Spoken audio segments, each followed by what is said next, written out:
Hello there. How are you? I must say, I don't do this very often, but was sitting behind the camera and looking to see when I should get in front of the camera. And I suddenly saw about 4 names: Veronica, Caper Calling, Hobbs the cat, somebody else. And everyone just sort of popped up immediately. And it was very satisfying. It was lovely to see you all come when we start, and I'm so glad that you joined me. I really do enjoy doing this, and I very much, it pleases me greatly that people seem to come and enjoy being read to. So that's a wonderful thing. I'm very, very glad to do it. I'm very happy and thankful that you've joined me. For anybody who's new, my name's Gildart Jackson, and this is Fireside Reading, where I sit every day and read a chapter or two of a wonderful old book. And for the last several days, I don't know how long it's been at least a month, we've been reading Moby Dick every day, a chapter or two a day. And I've thoroughly been enjoying this, but the truth is I've actually enjoyed every book that we've read together. I think we've read 14 books now together, and they're all on the YouTube channel Fireside Reading, and you can take a look at them if you'd like. Welcome to a Fireside Reading of Moby Dick by Herman Melville. Chapter 82, The Honor and Glory of Wailing. There are some enterprises in which a careful disorderliness is the true method. The more I dive into this matter of whaling and push my researches up to the very springhead of it, so much the more I am impressed with its great honorableness and antiquity, and especially when I find so many great demigods and heroes, prophets of all sorts, who one way or another have shed distinction upon it, I am transported with the reflection that I myself belong, though not subordinately, to so emblazoned a fraternity. The gallant Perseus, a son of Jupiter, was the first whaleman, and to the eternal honor of our calling be it said that the first whale attacked by our brotherhood was not killed with any sordid intent. Those were the knightly days of our profession, when we only bore arms to succor the distressed and not to fill men's lamp feeders.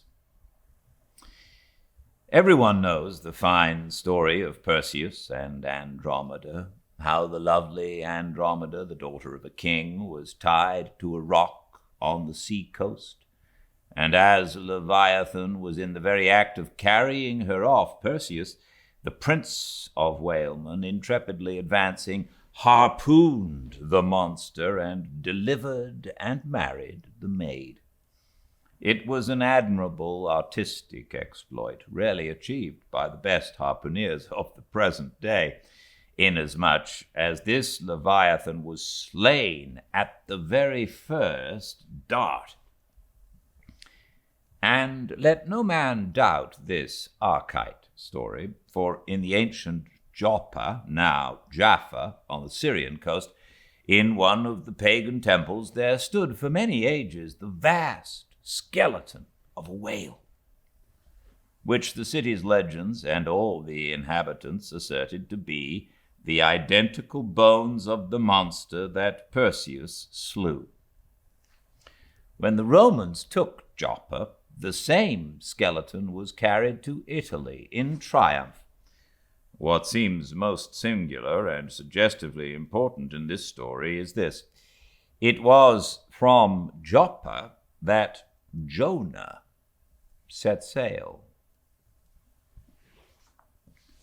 Akin to the adventure of Perseus and Andromeda, indeed by some supposed to be indirectly derived from it, is that famous story of St. George and the dragon, which dragon I maintain to have been a whale. for in many old chronicles whales and dragons are strangely jumbled together, and often stand for each other.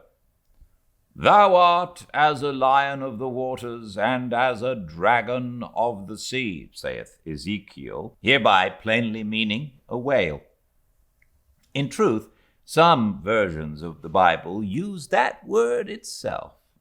Besides, it would much subtract from the glory of the exploit had St. George but encountered a crawling reptile of the land instead of doing battle with the great monster of the deep. Any man may kill a snake, but only a Perseus, a St. George, a Coffin have the heart in them to march boldly up to a whale. Let not the modern paintings of this scene mislead us, for though the creature encountered by that valiant whaleman of old is vaguely represented of a griffin-like shape, and though the battle is depicted on land and the saint on horseback, yet, considering the great ignorance of those times, when the true form of the whale was unknown to artists, and considering that, as in Perseus's case, St. George's whale might have crawled up out of the sea on the beach, and considering that the animal ridden by St. George might have been only a seal or seahorse, bearing all this in mind, it will not appear altogether incompatible with the sacred legend and the ancientest drafts of the scene to hold this so-called dragon no other than the great Leviathan himself. In fact, placed before the strict and piercing truth, this whole story will fare like that fish, flesh, and fowl idol of the Philistines, Dagon by name, who being planted before the ark of Israel, his horse's head and both the palms of his hands fell off from him, and only the stump or fishy part of him remained. Thus, then, one of our own noble stamp, even a whaleman, is the tutelary guardian of England, and by good rights we harpooneers of Nantucket should be enrolled in the most noble order of St. George. And therefore, let not the knights of that honorable company, none of whom I venture to say have ever had to do with a whale, like their great patron, let them never eye a Nantucketer with disdain, since even in our woolen frocks and tarred trousers we are much better entitled to St. George's decoration than they. Whether to admit Hercules among us or not concerning this, I long remain dubious. For though according to the Greek mythologies, that antique Crockett or Kit Carson, that brawny doer of rejoicing good deeds, was swallowed down and thrown up by a whale, still, whether that strictly makes a whale man of him, that might be mooted. It nowhere appears that he ever actually harpooned his fish, unless indeed from the inside. Nevertheless, he may be deemed a sort of involuntary whaleman. At any rate, the whale caught him if he did not catch the whale. I claim him for one of our clan. But by the best contradictory authorities, the Grecian story of Hercules and the whale is considered to be derived from the still more ancient Hebrew story of Jonah and the whale, and vice versa. Certainly they are very similar. If I claim the demigod, then why not the prophet? Nor do heroes, saints, demigods, and prophets alone comprise the whole roll of our order. Our grand master is still to be named, for like royal kings of old times, we find the headwaters of our fraternity in nothing short of the great gods themselves. That wondrous Oriental story is now to be rehearsed from the Shastra, which gives us the dread Vishnu, one of the three persons in the Godhead of the Hindus, gives us this divine Vishnu himself for our Lord. Vishnu, who by the first of his 10 earthly incarnations has forever set apart and sanctified the whale. When Brahma, or the god of gods, saith the Shastra, resolved to recreate the world after one of its periodical dissolutions, he gave birth to Vishnu to preside over the work. But the Vedas, or mystical books, whose perusal would seem to have been indispensable to Vishnu before beginning the creation, and which therefore must have contained something in the shape of practical hints to young architects, these Vedas were lying at the bottom of the waters. So Vishnu became incarnate as a whale, and sounding down in him to the uttermost depths, rescued the sacred volumes. Was not this Vishnu a whaleman then? Even as a man who rides a horse is called a horseman. Perseus, St. George, Hercules, Jonah, and Vishnu. There's a member roll for you. What club but the whaleman's can head off like that? Chapter 83, Jonah historically regarded. Reference was made to the historical story of Jonah and the whale in the preceding chapter.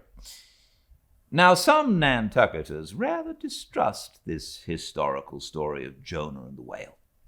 But then there were some skeptical Greeks and Romans who, standing out from the orthodox pagans of their times, equally doubted the story of Hercules and the whale and Arion and the dolphin. And yet their doubting those traditions did not make those traditions one whit the less facts for all that. One old Sag Harbor whaleman's chief reason for questioning the Hebrew story was this. He had one of those quaint, old-fashioned Bibles embellished with curious, unscientific plates, one of which represented Jonah's whale with 2 spouts in his head, a peculiarity only true with respect to a species of the Leviathan, the right whale, and the varieties of that order, concerning which the fishermen have this saying, "A penny roll would choke him. His swallow is so very small." But to this, Bishop Jebb's anticipative answer is ready. It is not necessary, hints the bishop, that we consider Jonah as tombed in the whale's belly, but as temporarily lodged in some part of his mouth.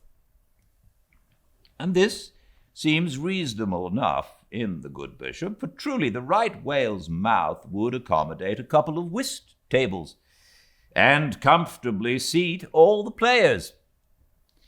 Possibly, too, Jonah might have ensconced himself in a hollow tooth. But on second thoughts, the right whale is toothless. Another reason which Sag Harbor, he went by that name, urged for his want of faith in this matter of the prophet was something obscurely in reference to his incarcerated body and the whale's gastric juices.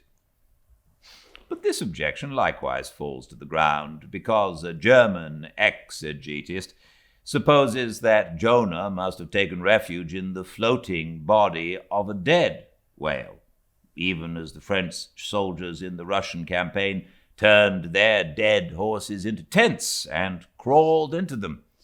Besides, it has been divined by other continental commentators that when Jonah was thrown overboard from the Joppa ship, he straightway effected his escape to another vessel nearby, some vessel with a whale for a figurehead, and I would add possibly called the whale, as some craft are nowadays christened the shark, the gull, the eagle.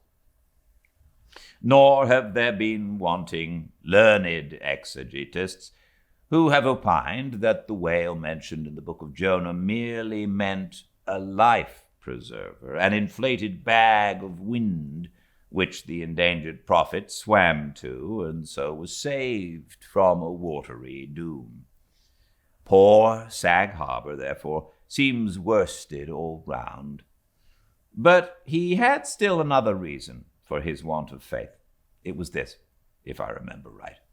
Jonah was swallowed by the whale in the Mediterranean Sea, and after 3 days he was vomited up somewhere within 3 days' journey of Nineveh, a city on the Tigris, very much more than 3 days' journey across the nearest point of the Mediterranean coast. How is that? But was there no other way for the whale to land the prophet within that short distance of Nineveh? Yes. He might have carried him round by the way of the Cape of Good Hope, but not to speak of the passage through the whole length of the Mediterranean and another passage up the Persian Gulf and Red Sea. Such a supposition would involve the complete circumnavigation of all Africa in 3 days, not to speak of the Tigris waters near the site of Nineveh being too shallow for any whale to swim in. Besides, this idea of Jonah's weathering the Cape of Good Hope at so early a day would wrest the honor of the discovery of that great headland from Bartholomew Diaz, its reputed discoverer, and so make modern history a liar. But all these foolish arguments of old Sag Harbor only evinced his foolish pride of reason, a thing still more reprehensible in him, seeing that he had but little learning except what he had picked up from the sun and the sea. I say it only shows his foolish, impious pride and abominable devilish rebellion against the reverend clergy. For by a Portuguese Catholic priest, this very idea of Jonah's going to Nineveh via the Cape of Good Hope was advanced as a signal magnification of the general miracle. And so it was. Besides, to this day, the highly enlightened Turks devoutly believe in the historical story of Jonah. And some 3 centuries ago, an English traveler in old Harris's voyages speaks of a Turkish mosque built in honor of Jonah, in which mosque was a miraculous lamp that burned without any oil. Chapter 84, Pitch Polling. To make them run easily and swiftly, the axles of carriages are anointed, and for much the same purpose, some whalers perform an analogous operation upon their boat. They grease the bottom. Nor is it to be doubted that, as such a procedure can do no harm, it may possibly be of no contemptible advantage, considering that oil and water are hostile, that oil is a sliding thing, and that the object in view is to make the boat slide bravely.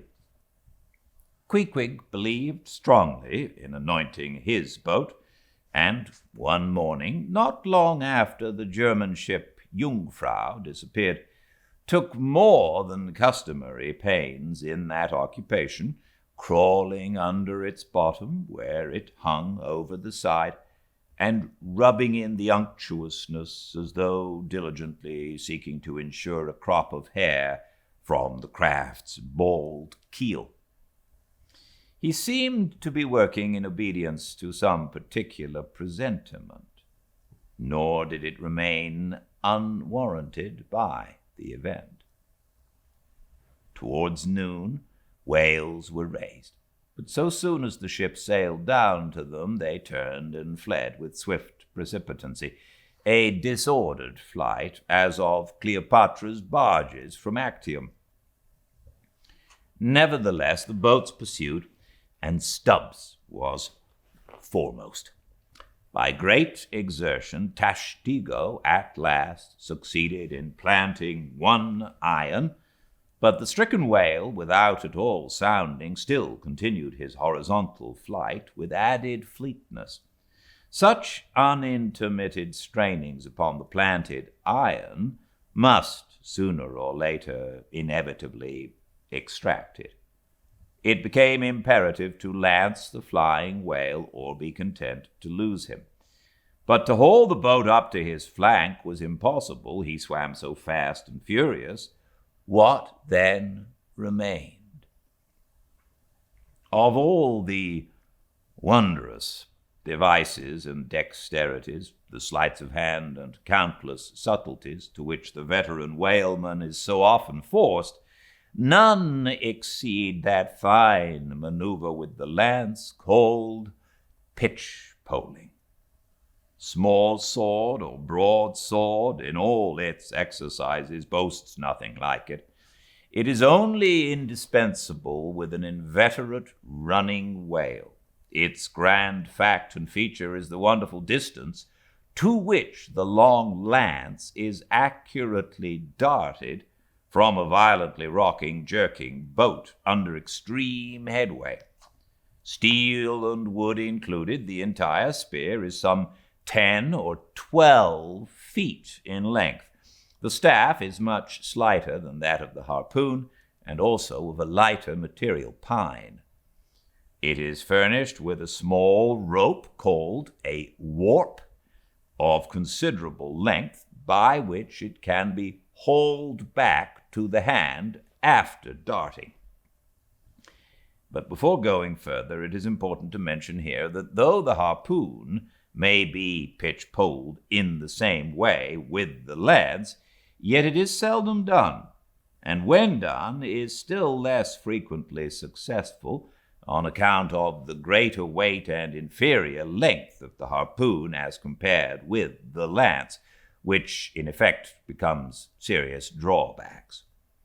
As a general thing, therefore, you must first get fast to a whale before any pitch-poling comes into play. Look now at Stubb, a man who, from his humorous, deliberate coolness and equanimity in the direst emergencies, was specially qualified to excel in pitch-poling. Look at him. He stands upright in the tossed bow of the flying boat. Wrapped in fleecy foam, the towing whale is 40 feet ahead. Handling the long lance lightly, glancing twice or thrice along its length to see if it be exactly straight, Stubb whistlingly gathers up the coil of the warp in one hand so as to secure its free end in his grasp, leaving the rest unobstructed. Then, holding the lance full before his waistband's middle, he levels it at the whale, when, covering him with it, he steadily depresses the butt end in his hand, thereby elevating the point till the weapon stands fairly balanced upon his palm, 15 feet in the air. He minds you somewhat of a juggler balancing a long staff on his chin. Next moment, with a rapid, nameless impulse, in a superb, lofty arch, the bright steel spans the foaming distance and quivers in the life spot of the whale. Instead of sparkling water, he now spouts red blood. "That drove the spigot out of him," cried Stubb. "'Tis July's immortal 4th. All fountains must run wide today. Would now it were Old Orleans whiskey, or Old Ohio, or unspeakable Old Monongahela. Then, Tashtego, lad, I'd have ye hold a cannikin to the jet, and we'd drink round it. Yea, verily, hearts alive, we'd brew choice punch in the spread of his spout hole there, and from that live punch bowl quaff the living stuff. Again and again, to such gamesome talk, the dexterous dart is repeated, the spear returning to its master like a greyhound held in skilful leash. The agonized whale goes into his flurry, the tow line is slackened, and the pitch-poler dropping astern folds his hands and mutely watches the monster die.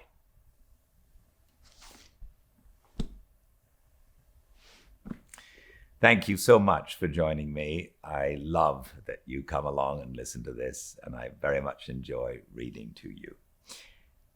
Check out the YouTube channel Fireside Reading if you would like, and please, if you do like, subscribe, and comment. I very much enjoy receiving those. And alternatively, I will see you tomorrow, same time at Fireside Reading at 5 Pacific. Until I see you again, please be very well. Good night.